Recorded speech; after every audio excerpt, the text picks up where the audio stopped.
berat, ya, ngambil bagaimana langkah yang terbaik menghadapi berita yang ada. Jadi seperti itulah ilmu. Dan juga ilmu ini adalah dia bisa membuat manusia itu atau seseorang itu memiliki target dalam kehidupannya, memiliki tujuan dalam kehidupannya.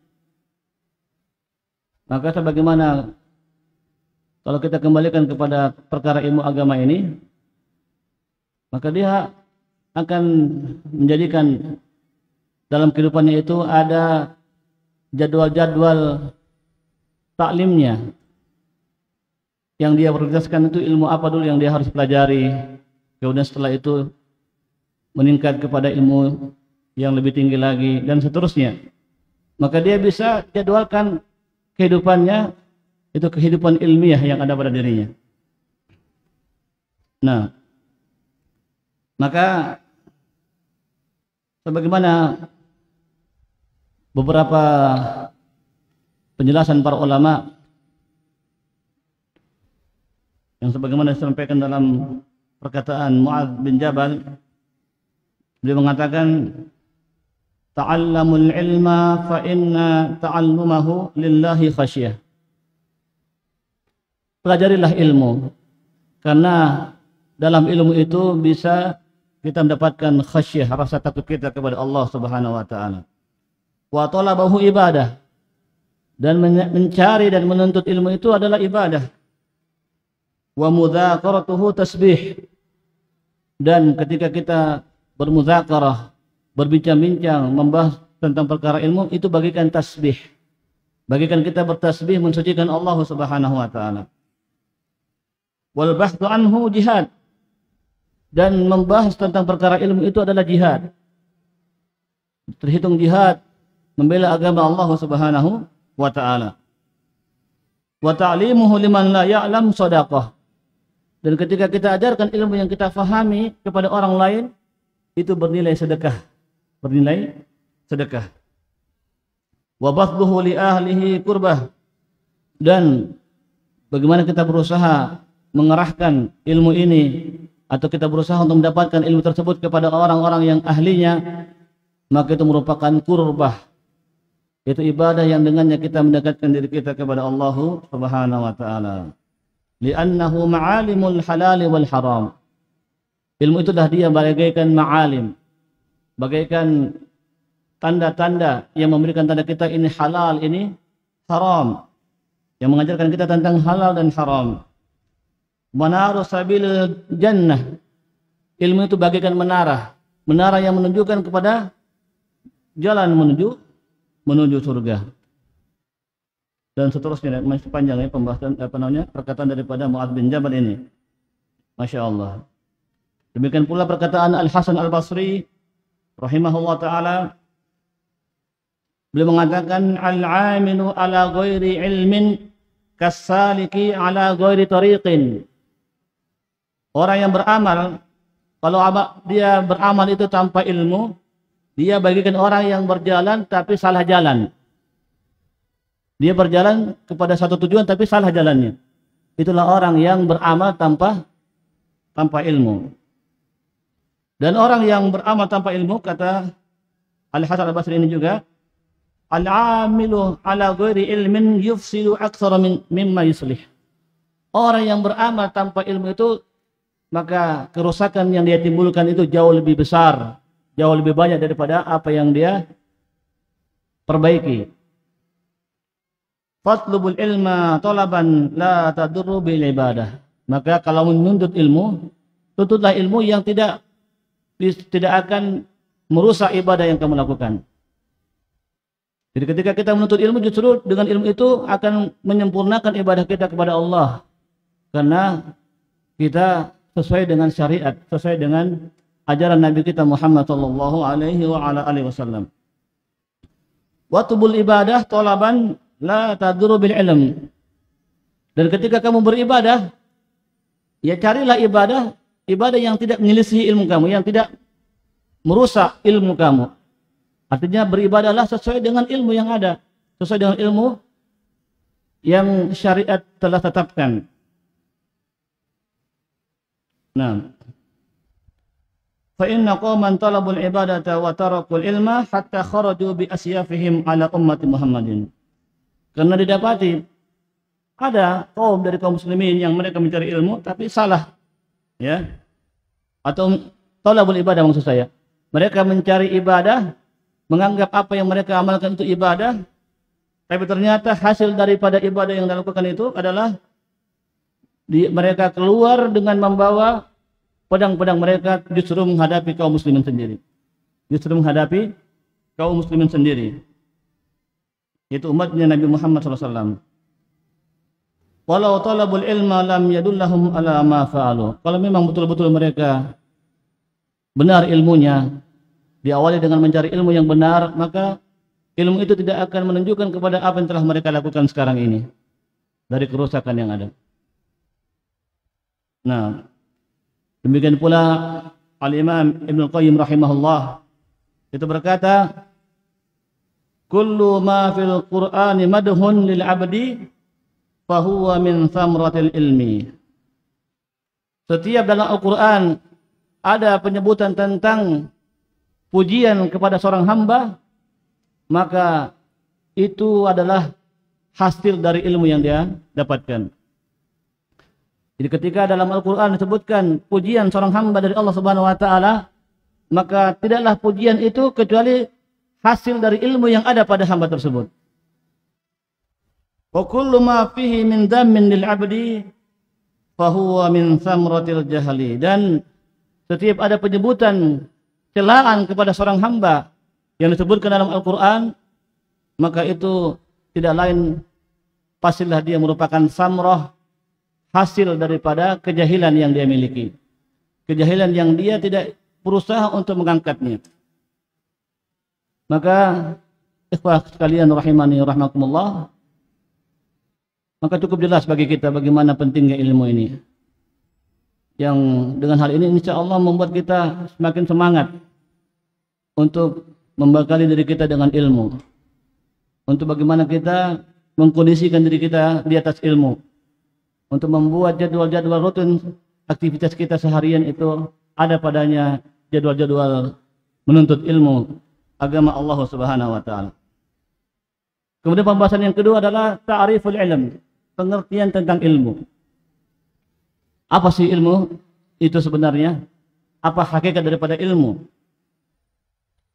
Syekh Muhammad bin Shalih Al-Utsaimin rahimahullah menjelaskan secara bahasa ilmu itu adalah idraku syai' ala ma huwa alaihi idrakan jaziman, yaitu mendapati sesuatu ala ma huwa alaihi sesuai dengan hakikatnya, idrakan jaziman dengan pengetahuan yang pasti bahwasanya sesuatu tersebut memang hakikatnya begitu secara pasti. Itu secara bahasa. Idraku syai' ala ma huwa alaihi idrakan jaziman. Nah, adapun secara istilah, maka ilmu itu dia sama dengan ma'rifah, pengetahuan, ya. Dan dia adalah diddul jahl, dia merupakan lawan daripada kejahilan.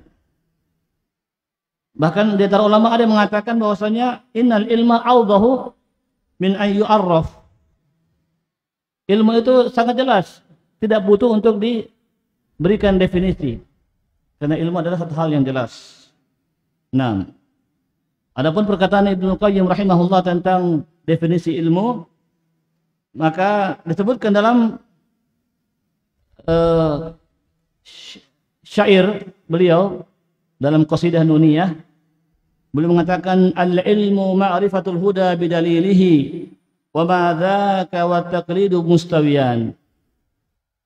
Ilmu itu adalah ma'rifatul huda bidalilihi, mengenal petunjuk dengan dalil. Ya. Kalau dengan penjelasan yang sama juga oleh Syekh Shalih bin Fauzan Al-Fauzan, beliau mengatakan al-ilmu ma'rifatul haqq bidalilihi. Ilmu itu adalah mengenal kebenaran dengan dalilnya, dengan indikasinya, dengan tanda-tandanya, dengan bukti-buktinya. Jadi kebenaran itu ada bukti-buktinya, bukti yang menunjukkan kebenaran. Maka dalil itulah yang seharusnya kita pegang. Ya, bukti satu kebenaran adalah dikuatkan dengan adanya dalilnya. Wa madzaka wa taqlidu mustawiyan. Kemudian kita lanjutkan apa yang dikatakan oleh Ibnu Qayyim rahimahullah dalam Nuniyah ini, dan tidaklah ilmu itu dengan taklid itu sama. Karena taklid adalah mengikuti qaul, ittiba'ul qaul bila dalil. Hanya mengikuti pendapat tanpa mempedulikan apa dalilnya. Itu taklid. Mengikuti suatu pendapat tanpa mengetahui dalilnya apa. Nah, adapun penjelasan yang diberikan oleh Al-Hafidz Abu Umar Yusuf bin Abdul Bar, atau dikenal dengan Ibnu Abdul Bar. Nah, beliau mengatakan bahwasanya wa haddul ilmi 'indal ulama'i huwa mastayqanathu wa tabayyanathu apa? Naam, wa tabayyanathu. Naam. Ilmu itu adalah apa yang dia yakin benarnya dan sangat jelas baginya perkara tersebut. Ya, dan ini Masya Allah lebih memberikan kejelasan tentang ilmu. Ilmu adalah sesuatu yang kita yakin sesuatu itu adalah benar. Ketika kita memiliki ilmu tentang suatu perkara, maka kita akan merasa yakin inilah dia yang benar. Dan kita akan tahu bahwasanya betul-betul perkara ini sangat jelas bagi saya. Maka ketika seseorang itu sangat jelas baginya suatu perkara, maka berarti dia telah memiliki ilmu tentang perkara tersebut. Ya. Maka beliau mengatakan wa kullu man istayqana syai'an tabayyanahu faqad alimahu. Maka siapa saja yang dia yakin tentang suatu perkara dan jelas baginya perkara tersebut, maka itu berarti alimahu, dia memiliki ilmu tentang hal tersebut. Nah, jadi bukanlah dikatakan berilmu kalau hanya mengikuti pendapat-pendapat saja, ya, tanpa didasari dengan dalil.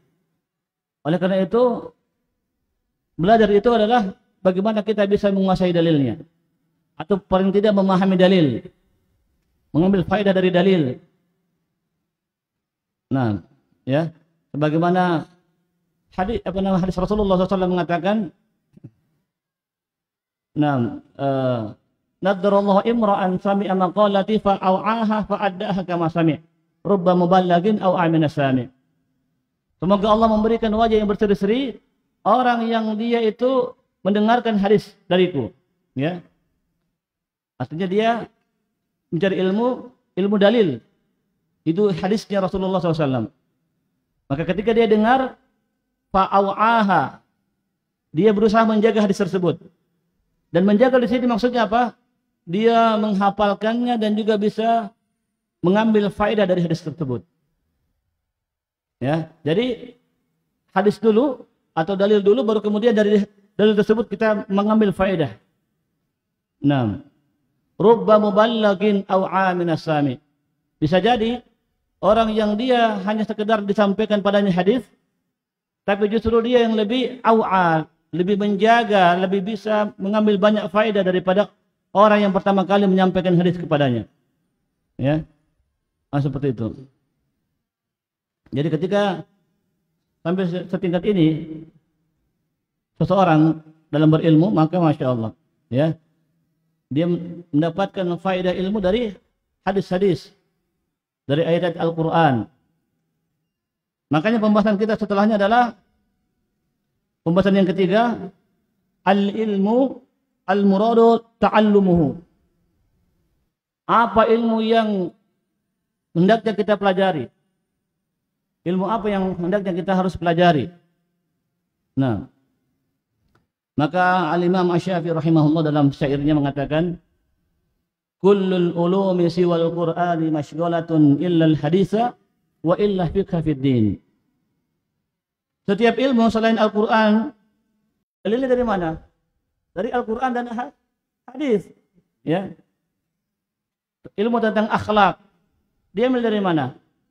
Dari Al-Quran dan hadis. Innaka la'ala khuluqin azim. Sungguh engkau wahai Muhammad berada di atas akhlak yang paling agung.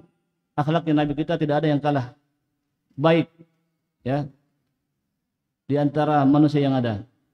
Nah, subhanallah, ya. Dan ilmu tentang fikih, karena fikih penting. Fikih mempengaruhi sah tidaknya ibadah kita kepada Allah Subhanahu wa taala, sempurna tidaknya ibadah kita kepada Allah Subhanahu wa taala. Kemudian beliau lanjutkan lagi, al ilmu ma kana fihi qala haddatsana wa ma siwa dzaka waswasa syayatin. Ilmu itu hakikatnya adalah apa yang ada padanya perkataan haddatsana. Adapun selain daripada itu, ya, wa ma siwa dzaka, selain daripada itu waswasa syayatin, hanya waswas syaitan saja. Hanya waswas syaitan. Tidak menghasilkan keyakinan, tidak yakin kita kebenarannya. Tapi kalau hadis mutlak benarnya, apalagi Al-Quran. Nah, dan juga sebagaimana yang dijelaskan oleh Syekh Muhammad bin Shalih Al-Utsaimin dalam kitab Al-Ilm, beliau mengatakan, walladzi yu'inuna huwa al-ilmu syar'i. Dan yang kita disuruh untuk memperhatikan, untuk kita ilmui adalah ilmu syariat. Wal muradu bihi ilmu ma anzalallahu ala rasulih minal bayyinati wal huda. Ya. Yang dimaksudkan ilmu syariat adalah ilmu yang Allah Subhanahu wa taala turunkan kepada Nabi-Nya Muhammad sallallahu alaihi wa ala alihi wasallam. Dari al-bayyinat, keterangan-keterangan yang sangat jelas, yang nyata, dan huda sebagai petunjuk kebenaran. Ya. Wal ilmu alladhi fihi sana'u wal madhu huwa ilmul wahyu. Ilmu wahyi. Ilmu ma anzalallah faqat. Maka ilmu yang ada padanya pujian adalah ilmu wahyu. Ilmu wahyu dari Allah, yaitu Al-Quran dan hadis Rasulullah SAW. Ilmu yang diturunkan oleh Allah Subhanahu wa taala saja. Dan juga penjelasan daripada Syekh Abdul Muhsin Al-Abbad, beliau mengatakan, innal ilmal mahmuda al-musna alaihi wa ala ahlihi fil kitabi wa sunnah ilmu syariah. Jadi ilmu yang diberikan pujian padanya, ya, bagi orang yang memiliki ilmu tersebut, yang mana pujian itu terdapat dalam Al-Quran dan sunnah Nabi SAW, adalah ilmu syariat. Ilmu syariat. Allati ba'atsallahu biha rasulahu al-karim alaihi afdhalus salatu wa atammat taslim. Yaitu ilmu yang dengan ilmu itulah Allah Subhanahu wa taala mengutus rasulnya sallallahu alaihi wasallam. Fa kullu ma jaa fi kitabillahi wa sunnati rasulih sallallahu alaihi wasallam min madhin ilmi wa sanan ala hamalatihi innama yuradu bihi hadzal ilmu syar'i. Jadi apa yang disebutkan dalam Al-Qur'an dan sunnah Rasulullah SAW, yang ada padanya penyebutan tentang pujian bagi orang yang memiliki ilmu tersebut, dan juga bagi orang-orang yang membawa ilmu tersebut, itulah yang dimaksudkan dengan ilmu syar'i, ilmu syariatnya Allah Subhanahu wa taala. Nah, dan juga sesuai dengan apa yang dijelaskan oleh Syekh Muhammad bin Abdul Wahhab rahimahullah dalam kitabnya Al-Ushul Tsalatsa. Apa yang beliau katakan tentang ilmu? Apa yang beliau katakan tentang ilmu? Nah, Masya Allah, ma'rifatullah wa ma'rifatu nabihi wa ma'rifatu dinil Islam bil adillah. Yaitu mengenal Allah. Dan mengenal Allah itu maksudnya mengenal apa? Ya. Mengenal Allah dengan tauhid yang ada bagi Allah Subhanahu wa taala. Ya. Mengenal Allah dengan mengetahui hak-hak Allah Subhanahu wa taala.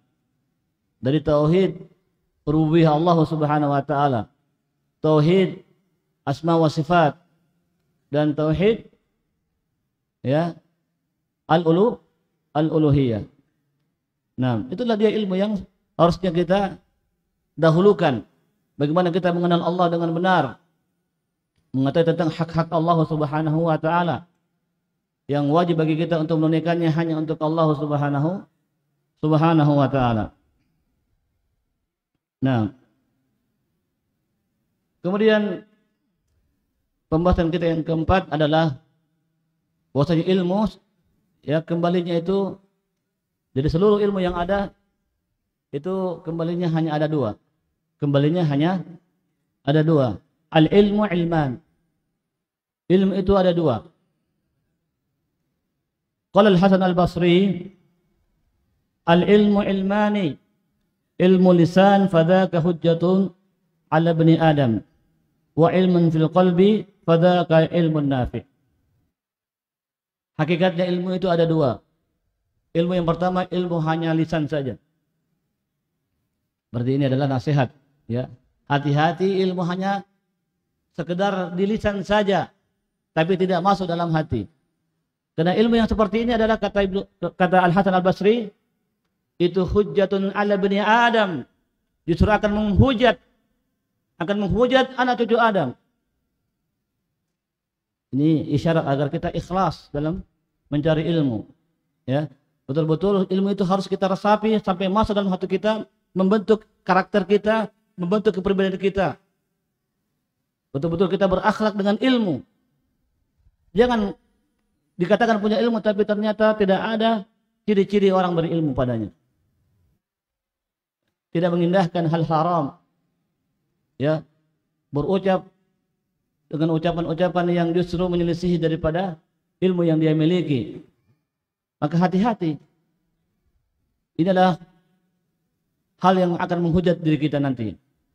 Sebagaimana Nabi kita mengatakan, ya, Al-Quran yang dia merupakan sumber ilmu, Al-Qur'anu hujjatun laka aw 'alaik. Al-Quran itu bisa menjadi dua kemungkinan bagi dirimu. Bisa menjadi penghujat kamu atau bisa menjadi pembela kamu. Pilih mana? Ya. Maka jangan sampai ilmu yang kita miliki justru yang akan menghujat kita, akan menuntut kita di hari kiamat karena kita tidak amalkan. Dan ilmu yang ada dalam hati itulah dia al-ilmu nafi, kata Al-Hasan Al-Basri. Al-ilmu fil qalbi huwa al-ilmu nafi. Ilmu yang ada dalam hati itulah dia ilmu yang bermanfaat. Kemudian beliau mengatakan, fal ilmu nafi huwa ma basyaral qalb. Ilmu yang bermanfaat itu ilmu yang langsung meresap dalam hati. Fa aqara fihi ma'rifatullah, sehingga kokohlah padanya pengenalannya tentang Allah Subhanahu wa taala. Kokohlah dalam hati tersebut keagungannya kepada Allah Subhanahu wa taala, pengagungannya maksud saya, pengagungannya kepada Allah Subhanahu wa taala, rasa takutnya kepada Allah Subhanahu wa taala, dan juga rasa cintanya kepada Allah Subhanahu wa taala. Nah, kemudian tentang al-ilmu ilmani ini juga sama yang dikatakan oleh Al-Hafidh Ibnu Hajar Al-Asqalani. Al-Hafidh Ibnu Rajab Al-Hambali. Nah, Al-Hafidh Ibnu Rajab Al-Hambali dalam kitabnya Fadlu Ilmu Salaf ala Ilmu Khalaf, beliau mengatakan, fadzakara Allah Ta'ala fi kitabil ilma taratan fi maqamil hamdi wa huwa ilmu nafi, wa taratan fi maqamil dhammi wa huwa ilmu alladhi la yanfa. Allah Subhanahu wa taala menyebutkan dalam kitabnya ada dua model ilmu. Ya, terkadang disebutkan tentang ilmu dalam bentuk pujian, dalam rangka pujian. Dan juga disebutkan tentang ilmu tapi ternyata disebutkan dalam rangka memberikan celaan terhadap ilmu tersebut.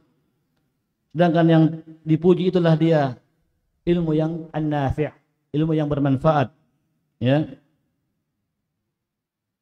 Oleh karena itu, sebagaimana dalam Al-Qur'an, sebagaimana dalam hadis Rasulullah juga sama seperti itu, juga disebutkan bahwasanya ilmu itu ada dua.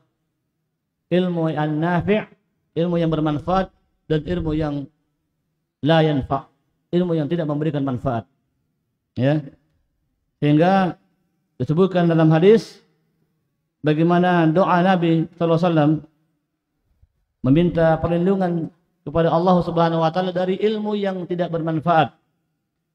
Yang mana doanya adalah Allahumma inni a'udzubika min ilmin la yanfa' wa min qalbin la yakhsha' wa min nafsin la tashba' wa min da'watin la yustajabu laha. Ya Allah, saya memohon kepadamu perlindungan. Ya Allah, lindungilah saya dari ilmu yang tidak bermanfaat. Yang justru disebutkan pertama adalah perlindungan dari ilmu yang tidak bermanfaat. Yang tadi kita sebutkan ilmu yang tidak bermanfaat adalah ilmu yang tidak bisa menghadirkan bagi orang yang memiliki ilmu tersebut rasa takutnya kepada Allah, rasa khasyahnya kepada Allah subhanahu wa ta'ala.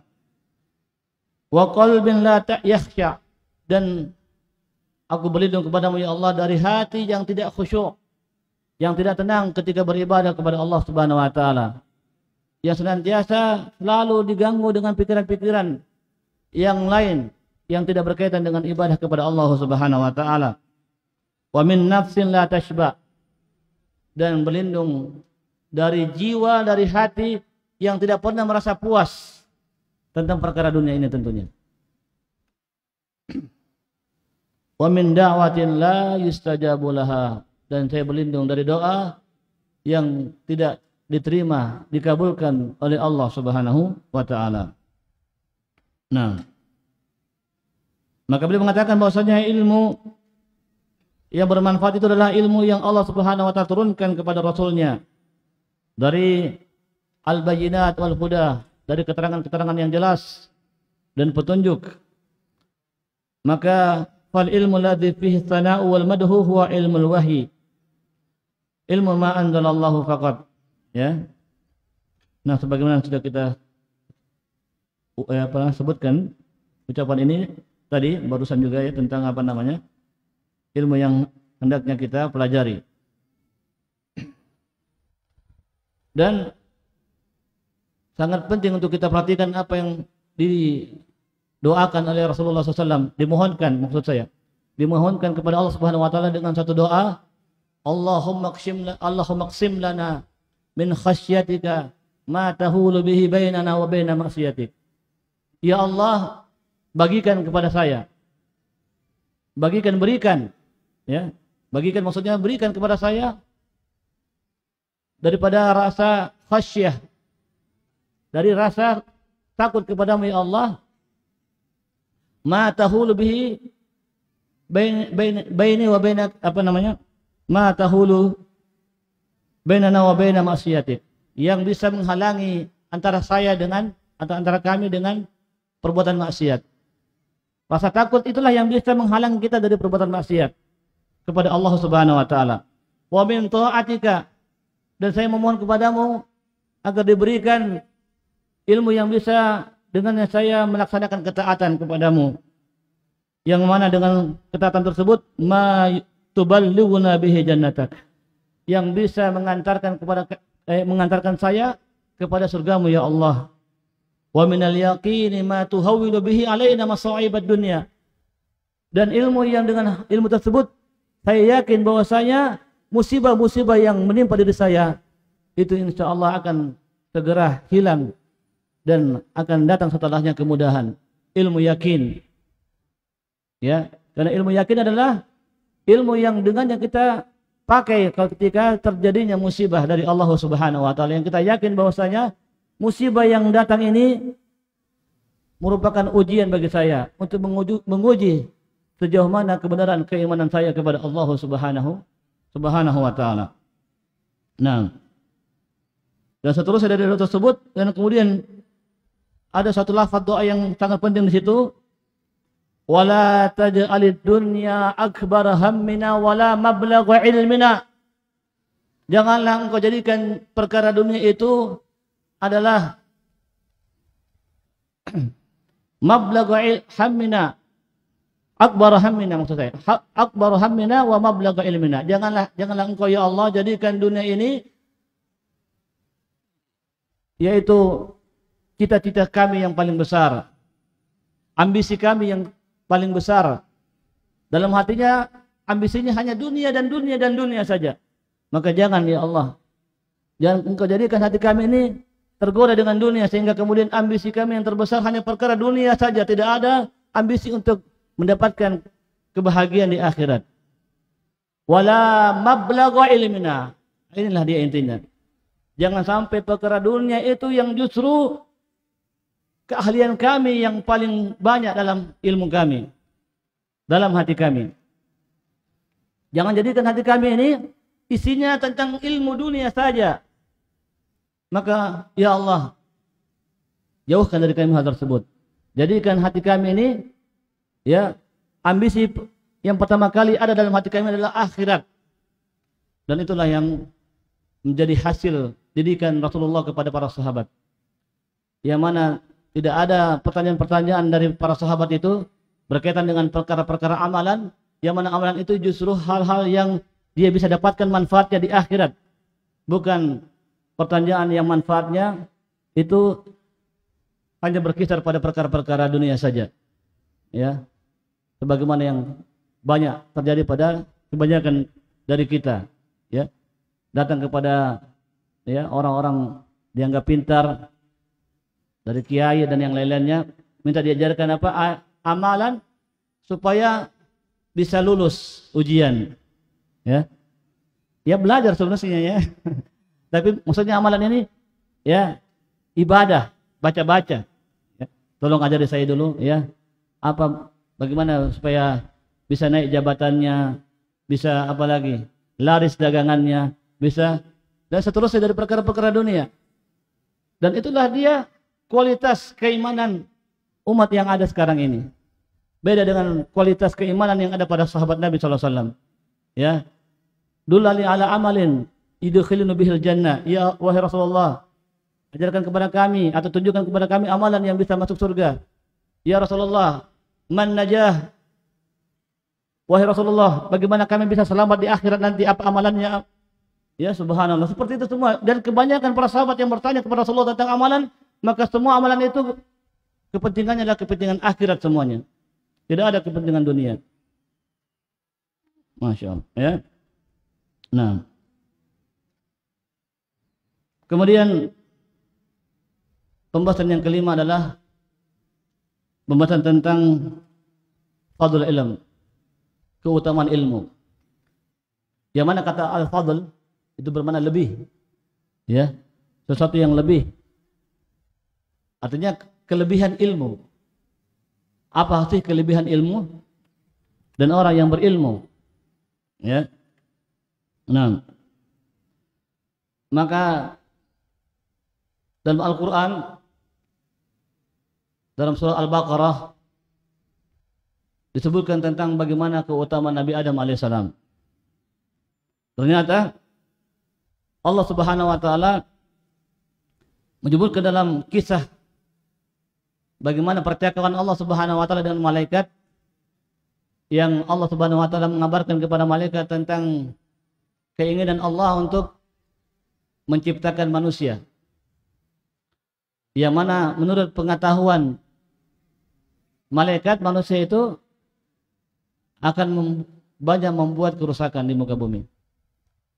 Maka Allah Subhanahu wa taala tunjukkan bagaimana ilmu Allah Subhanahu wa taala yang sempurna kepada para malaikat yang hakikatnya mereka tidak mengetahui apa dari ilmunya Allah Subhanahu wa taala yang luas. Ya. Maka kemudian Allah ciptakan Nabi Adam alaihissalam. Dan ketika Allah Subhanahu wa taala menciptakan Adam alaihissalam, maka disitulah Allah tunjukkan bagaimana keutamaan Nabi Adam alaihissalam. Wa 'allama Adamal asma'a kullaha. Tsumma aradahum 'alal malaikah. Ya. Ambi'uni bi asma'i haula'i in kuntum shadiqin. Nah, maka Allah pun mengajarkan kepada Nabi Adam asma'a kullaha, seluruh nama-nama. Tidak ada yang lewat dari nama-nama benda-benda, ya, nama-nama pekerjaan, kata kerja, kata benda, kata, ya, semuanya diajarkan oleh Allah Subhanahu wa taala. Bahkan kata Syekh Abdurrahman As-Sa'di rahimahullah, bahkan bentuk tasgirnya itu diajarkan juga oleh Allah Subhanahu wa taala. Ya. Bentuk ucapan yang kecil dari benda-benda yang ada. Apa namanya? Kalau bendanya kecil, apa namanya? Itu juga bahkan diajarkan oleh Allah Subhanahu wa taala. Ya. Nah, dan kemudian setelah itu Allah Subhanahu wa taala tanyakan hal tersebut kepada para malaikat. Dan kemudian para malaikat minta uzur bahwasanya mereka tidak ada ilmu pada perkara yang ditanyakan oleh Allah Subhanahu wa taala kepada mereka. Maka disitulah ya menunjukkan keutamaan ilmu. Ya, keutamaan manusia itu hakikatnya bukan dilihat dari hartanya. Keutamaan manusia itu tidaklah dilihat dari paras wajahnya, cantik atau tidaknya. Ya. Tapi kemuliaan manusia itu dari ilmu yang dia miliki. Nah. Kemudian tentang keutamaan ilmu tentunya ada satu hadis, ya. Hadis yang diriwayatkan oleh Al-Imam Ibnu Majah. Yang mana Rasulullah SAW mengatakan man salaka tariqan yaltamisu fihi ilman sahhalallahu bihi tariqan ilal jannah. Barang siapa yang menempuh satu perjalanan yang dengannya dia mencari ilmu, maka Allah Subhanahu wa taala akan mudahkan baginya jalan menuju surga. Wa innal malaikatu la tadau ajnihataha ridwan li talibil ilm. Malaikat itu sangat senang, sangat suka kepada mereka orang-orang yang mencari ilmu. Ya, saking senangnya para malaikat kepada mereka para talibul ilm, penuntut ilmu, itu sampai mengembangkan sayapnya. Bukan untuk terbang. Mengembangkan sayapnya untuk menaungi para penuntut ilmu. Saking senangnya para malaikat dengan mereka orang-orang yang menuntut ilmu. Ya. Nah.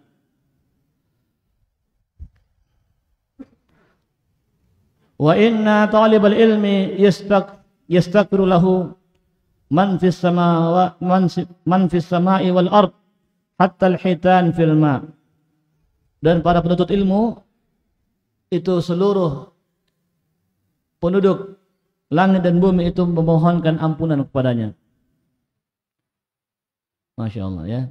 Kalau kita bayangkan semua yang ada di muka bumi ini, baik itu binatangnya, baik itu tumbuh-tumbuhannya, baik itu ya apa saja yang ada di langit dan di bumi itu memohon ampunan kepada para talibul ilm. Ya, hatta al-hitan fil ma, bahkan ikan yang di dalam air itu juga ternyata memohon ampunan bagi kita. Ya. Nah. Wa inna fadl alimi 'ala al-'abidi ka fadl qamari 'ala sa'iril kawakib. Dan keutamaan orang yang berilmu dibandingkan orang yang ahli ibadah, maka itu bagaikan bulan atas seluruh bintang-bintang yang ada. Kalau kita perhatikan bulan, ternyata bulan yang paling bersinar, ya. Dan bulan itu dikelilingi oleh bintang-bintang. Nah, dan siapa yang paling terang cahayanya? Yang mana yang paling terang cahaya maksud saya? Yaitu bulan. Ya, itulah keutamaan orang yang berilmu, bagaikan bulan dibandingkan dengan bintang-bintang yang ada. Nah, wa innal ulama'a hum warasatul anbiya, dan para ulama lah orang-orang yang berilmu lah, mereka lah hakikatnya para pewaris nabi. Innal anbiya lam yuwarithu dinaran wala dirhama, dan para nabi-nabi itu tidaklah mewariskan bagi umatnya harta, apakah itu dirham, uang perak, ataukah dinar, uang emas. Innama warasul ilma, namun yang mereka wariskan hanyalah ilmu. Faman akhadahu akhadha bihadzin wafirin, maka siapa yang mengambil ilmu tersebut, maka dia telah mengambil jatah warisan yang sangat banyak dari Allah dari Nabi kita Muhammad sallallahu alaihi wasallam. Nah,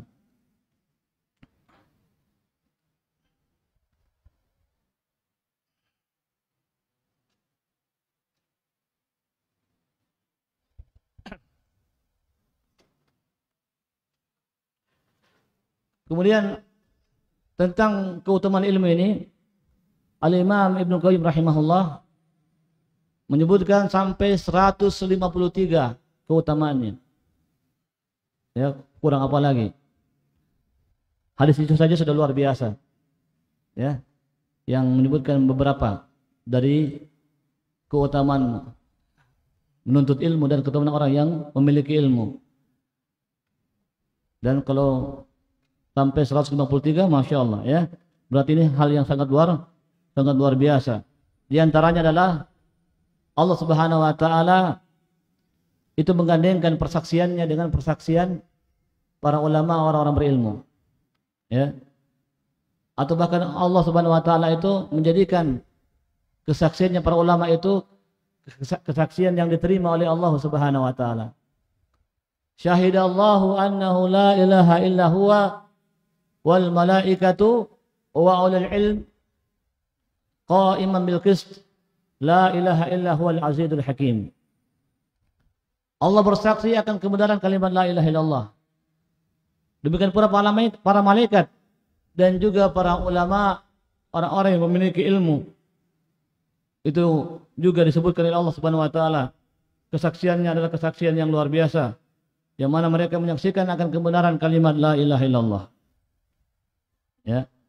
Dan juga Allah Subhanahu wa taala telah menjelaskan bahwasanya tidak akan pernah sama orang yang tidak tahu, tidak memiliki ilmu dan orang yang memiliki ilmu. Hal yastawil ladzina ya'lamun wal ladzina la ya'lamun. Apakah sama orang yang mengetahui ilmunya dan orang yang tidak mengetahui tentang ilmu?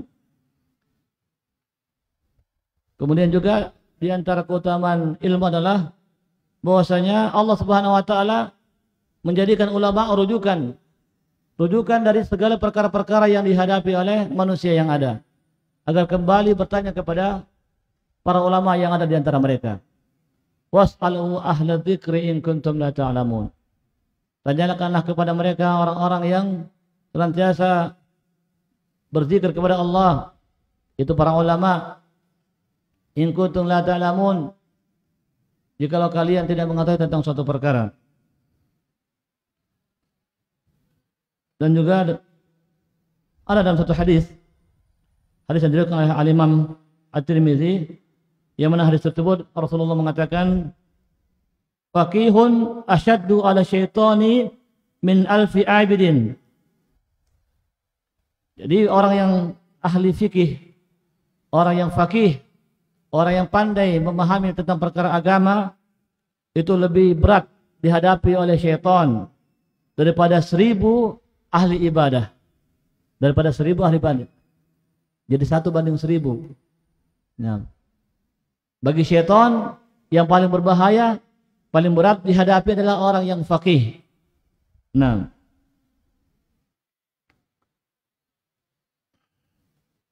demikian pula disebutkan bahwasanya tidak ada di muka bumi ini dari perkara dunia yang ada yang semuanya selamat dari laknat Allah Subhanahu wa taala, kecuali orang yang alim, berilmu, dan orang yang mengajarkan ilmunya. Nabi mengatakan ad-dunya mal'unah wa mal'unun ma fiha illa dzikrullah wa alimun wa muta'allim. Dunia ini semuanya terlaknat oleh Allah Subhanahu wa taala. Kenapa terlaknat? Karena dunia ini banyak-banyak yang memalingkan manusia dari beribadah kepada Allah, memalingkan manusia dari berzikir kepada Allah Subhanahu wa taala. Wa mal'unun ma fiha, dan apa saja yang ada pada dunia itu semuanya terlaknat oleh Allah Subhanahu wa taala. Illa dzikrullah, kecuali suatu perkara yang dengannya kita berzikir kepada Allah Subhanahu wa taala.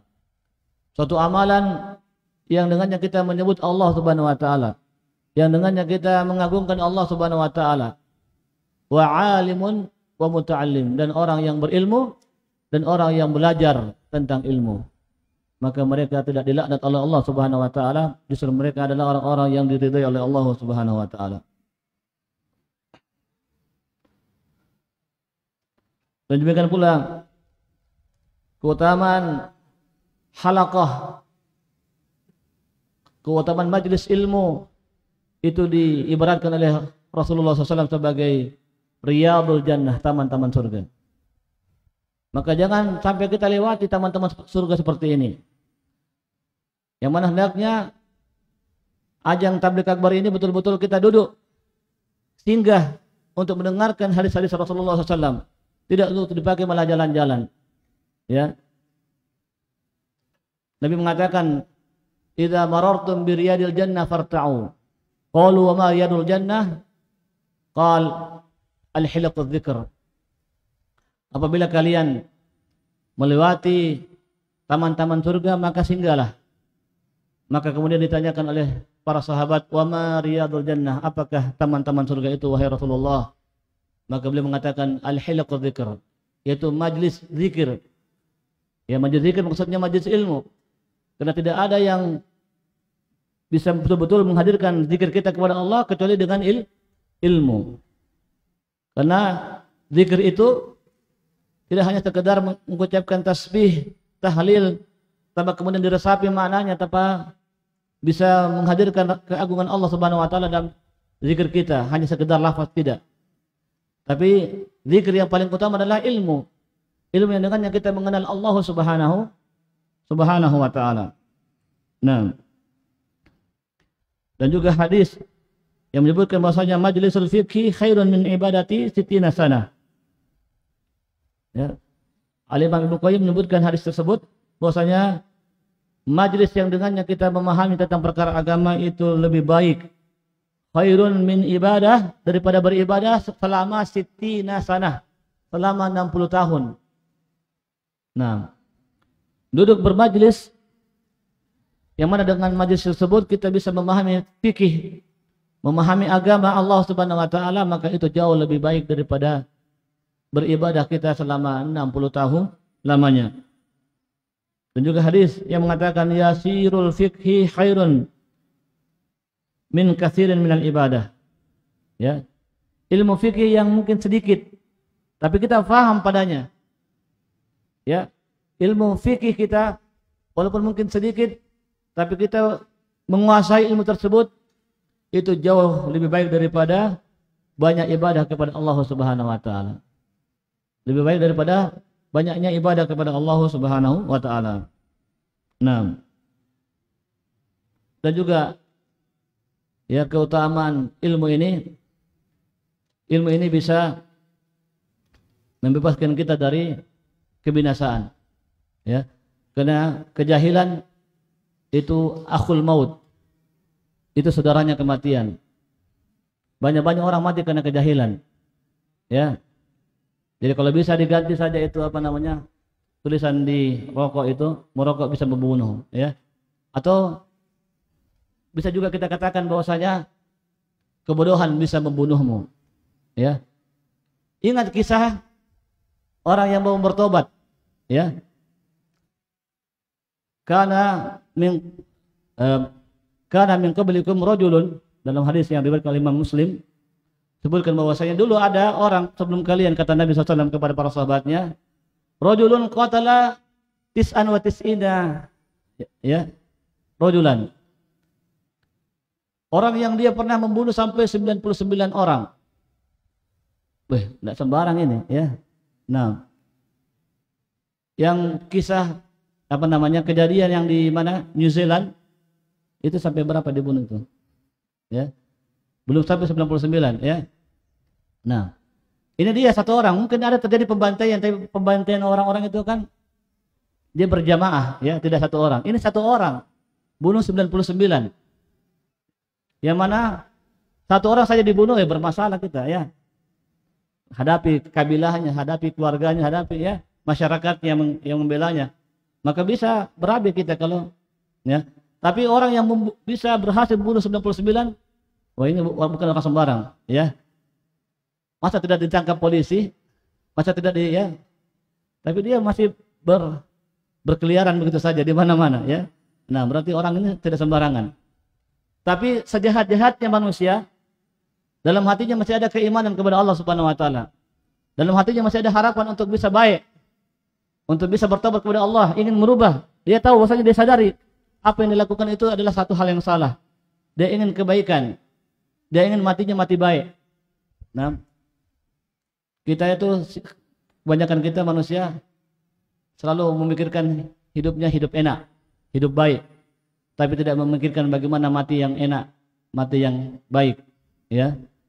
Maka orang ini dia terpikir bagaimana mati yang enak, mati yang baik, ya, sampai dia ingin bertobat kepada Allah Subhanahu wa taala. Maka dia tanya kepada penduduk negeri yang kira-kira siapa yang bisa menyelesaikan masalahnya, yang bisa dia curhatkan tentang perkara dirinya ini. Maka ditunjukkanlah kepada seorang abid, seorang yang ahli ibadah. Kemudian ketika datang kepada orang tersebut, disampaikan, ya, apa masalahmu? Apa yang kamu curhatkan? Saya bilang, saya sudah bunuh orang. Oh, jumlahnya 99. Hah? Kaget langsung, ya. Weh, terus kenapa? Kira-kira saya masih bisa ditobat? Bagaimana bisa itu kalau begitu? Tidak sembarang kok 99 orang kau bunuh. Wah, itu tidak ada harapan kau, katanya, tidak ada harapan. Akhirnya kecewa. Karena kecewa akhirnya ya sudah, sekalian saja yang membuat dia kecewa dibunuh juga sekalian, ya. Dia bunuh, ya sudah, lengkaplah jadi 100. Lengkap 100, tapi tetap ya masih juga ingin bertobat kepada Allah Subhanahu wa taala. Dalam hatinya itu masih ingin berbuat kebaikan. Maka kemudian dia tanya lagi, ya. Dia cari lagi siapa kira-kira. Kamu ditunjukkanlah kepada orang yang betul-betul alim. Ya. Dan disebutkan hadisnya memang alim, bukan antara abid dan alim, ahli ibadah dan orang yang alim. Maka ketika ditunjukkan kepada orang alim tersebut, maka dengan ilmunya dia mengetahui bahwasanya apanya? Dia tahu tentang kadar Allah Subhanahu wa taala, keagungan Allah Subhanahu wa taala, bahwasanya Allah itu Maha Pengampun. Maka dia mengatakan tidak ada yang bisa menghalangi seorang hamba dari taubatnya Allah Subhanahu wa taala. Kalau betul-betul hamba itu mau bertobat kepada Allah, tidak ada yang bisa halangi. Allah pasti akan menerima taubatnya. Tapi dengan syarat, ya. Kamu harus hijrah dari tempatmu yang banyak kemaksiatannya kepada tempatnya orang-orang soleh. Nah, ini juga ya, satu faedah. Kalau bisa kita cari kaplingan dekat-dekat pondok. Ya, kaplingan yang padanya orang-orang yang soleh. Sebab kalau kita tinggal di lingkungan yang lingkungan yang ya begitulah ya kebanyakannya, maka tentunya banyak kita itu ikut terpengaruh juga akhirnya, ya. Nah, dengan lingkungan yang ada, maka lingkungan itu sangat mempengaruhi keilmuan dan keimanan kita kepada Allah Subhanahu wa taala. Sebagaimana nanti akan disebutkan di antara pembahasan kita adalah tentang al-mu'awwiqat, hal-hal yang menghalangi orang bisa menuntut ilmu, ya. Di antaranya adalah bi'ah, yaitu lingkungan. Nah, lingkungan itu mempengaruhi orang itu semangat setidaknya dalam menuntut ilmu. Nah, seperti itu. Nah, lanjut kepada kisah tadi. Akhirnya dia dengarkan nasihat orang alim tersebut, dan dia pun kemudian hijrah. Tidak sampai pada tempat yang dia tuju, negerinya orang-orang soleh, kemudian dia meninggal. Dan kemudian meninggalnya ini akhirnya diperselisihkan oleh para malaikat. Ya, hebatnya orang ini, ya. Tapi diperselisihkan oleh malaikat. Nah, jadi kalau malaikat azab, ini dia mau ambil nyawanya. Ya. Kenapa? Karena orang ini tidak pernah berbuat kebaikan sama sekali. Kemudian malaikat rahmat justru tidak, ya.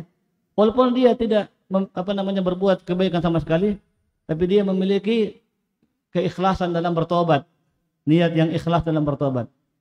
Akhirnya bertengkar, maka kemudian Allah Subhanahu wa taala mengutus satu malaikat lagi, malaikat sebagai hakim. Maka kemudian diputuskan, ya, kalau begitu, kalau tidak ada yang mau mengalah, ya, maka coba diukur, ya, diukur jarak orang ini mana yang lebih dekat jaraknya. Apakah kepada negeri yang dia dari sana, dari negerinya orang-orang yang berbuat maksiat, atau lebih dekat kepada negerinya orang-orang yang soleh. Maka ketika diukur ternyata dia lebih dekat kepada negerinya orang-orang soleh, maka dia pun diikutkan dan akhirnya diambil ruhnya oleh malaikat rahmat dalam artian dia mendapatkan ampunan yang Allah Subhanahu wa taala karena keikhlasannya dalam bertobat dan karena keberkahan ilmu orang yang berilmu. Nah, jadi hati-hati. Nah, kebodohan bisa membunuhmu. Nah, baik.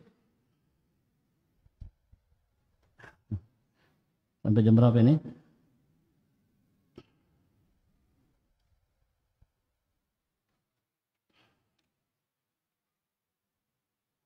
Nah, kemudian kita bahas pembahasan berikutnya tentang kaifa wasala ilmu ilaina. Bagaimana ilmu itu bisa sampai kepada kita? Apakah kita harus bertapa? Sehingga kemudian nanti datang ilham, datang wahyu, datang ya? Atau bagaimana? Ataukah kita harus berjalan mengembara tapi tidak tahu arahnya kemana? Ya. Nah, jalan saja terus, ya, akan dapat hikmah nanti katanya. Apakah seperti itu kita dapatkan ilmu? Ya. Nah, kalau berjalan tapi jalannya untuk mencari ilmu, maka itulah yang diinginkan, ya. Itulah yang diinginkan. Man salaka tariqan yaltamisu fihi ilman sahalallahu bihi tariqan ilal jannah. Barang siapa yang menempuh perjalanan, dia rihlah talibul ilm, sebagaimana ya banyak kisah-kisah para ulama terdahulu, bahkan sahabat Jabir bin Abdullah itu sampai safar selama 1 bulan, ya, hanya karena mendengarkan hadis yang belum pernah didengar, yang dia katanya hadis itu disampaikan oleh sahabatnya, sahabat yang lain, ya, yaitu sisa 5 menit. Padahal masih banyak nih materinya nih. Nah, jadi sahabat siapa tadi? Jabir bin Abdullah, ya. Itu sampai 1 bulan perjalanannya hanya karena ingin tabayun, ya. Tabayun dari sahabat yang mendengarkan langsung dari Rasulullah SAW bahwasanya ya ada satu perkara, ya, disebutkan perkaranya apa di situ. Nah, yang mana kisah ini disebutkan oleh Al-Khatib Al-Baghdadi dalam kitab Rihlah fi Talab al-Hadis. Nah, jadi faedahnya juga dalam hadis ini, hadis tentang Jabir ini, yaitu hendaknya kita mencari sanad al-ulu, ya, sanad hadis yang lebih pendek, ya, lebih tinggi kedudukannya, yang lebih pendek sampai kepada Nabi SAW. Nah, karena mungkin Jabir ini dia mungkin dengarkan dari dari orang lain, dan dia maksudnya tidak langsung dari sahabat siapa namanya Abdullah bin Unais Al-Ansari. Abdullah bin Unais Al-Ansari. Nah, jadi ada orang lain menyampaikan ke Jabir bahwasanya Abdullah bin Unais menyampaikan hadis ini, ya. Tapi dia tidak puas, dia harus ketemu Abdullah bin Unais. Sampai kemudian dia harus safar sampai satu bulan lamanya. 1 bulan, ya, bukan main-main 1 bulan, ya. Nah, maka kemudian dia pun ke sana dan kemudian bertemu dengan sahabat Abdullah bin Unais Al-Ansari dan dia pun bertanya tentang hadis yang dia dengarkan tadi. Nah, dan yang lebih mengherankan lagi adalah kisahnya seorang imam Syekhul Islam, bahkan dikatakan Syekhul Islam, yaitu Baqi, ya, Baqi pakai ya, Baqi bin Mukhallad Al-Andalusi. Bayangkan dari Andalusia jalan kaki datang ke Baghdad hanya ingin bertemu dengan Al-Imam Ahmad bin Hanbal. Nah, datang ke Imam Ahmad. Dan ternyata sampai di sana berapa bulan itu? 6 bulan baru sampai. Ya, 6 bulan baru sampai, dan di sana ternyata Imam Ahmad lagi dilarang untuk menyampaikan hadis karena pemerintah ketika itu, ya, lagi terfitnah dengan pendapat Al-Quran itu makhluk. Yang mana Imam Ahmad tidak mendukung pendapat tersebut, sehingga kemudian dia apa istilahnya, tidak boleh tampil apa? Diboikot. Ada istilah lain yang keren lagi itu, yang di apa? Ya pokoknya dilarang lah. Ya. Nah, yang lebih mengherankan lagi, ketika ketemu dengan Imam Ahmad itu pun juga ya tidak ada yang juga mau menyampaikan ilmu kepada orang tersebut. Pokoknya dia memang banyak gurunya ya. Nah, ketika tiba di Baghdad itu hanya Imam Ahmad yang mau melayani, itu pun juga dengan cara yang menakjubkan. Ya. Bilang, "Kamu apa mau sini? Saya mau minta hadisnya." "Bukankah saya larang apa dilarang? Bukankah kau mendengar saya dilarang untuk menyampaikan hadis? Pulang." Ya. Datang lagi. Nah, terus bilang, dia tengok-tengok, tidak ada orang kah? Kamu boleh ambil hadis dari saya, tapi dengan syarat ya, kamu pura-pura jadi orang fakir, orang apa, minta-minta, ya. Nanti saya kasih roti. Di roti itu ada hadis saya. Sampai seperti itu, subhanallah. Ya, sampai seperti itu. Perjuangan yang luar biasa.